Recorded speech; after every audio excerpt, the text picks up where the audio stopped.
Yung kaguluhan sa Senado no ay nagsasalamin ng leadership ng administrasyon.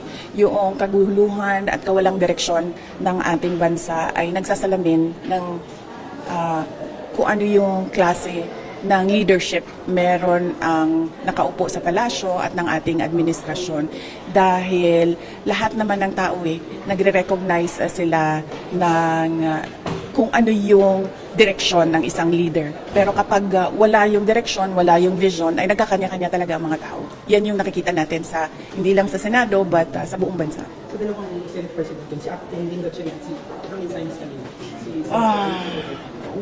Wala akong individual na mensahe para sa ating mga miyembro ng Senado, pero dahil sila ay hindi dalawang grupo kundi isang institusyon, ay dapat pag-usapan noong 24 kasama yung mga nakulong, kasama yung nagtatago, kung ano ba dapat ang prioridad ng kanilang institusyon at ano yung kanilang trabaho na naaayon sa ating saligang batas. Para sa iyo, legal ba yung naging quorum ng Gatchalian Blanco?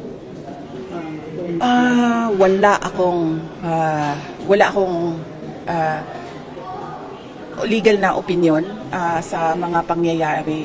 Mas mabuti sana kung meron o masasagot ng Korte Suprema kung ano ba talaga ang i-recognize at ano ba dapat ang ways forward ng ating Senado.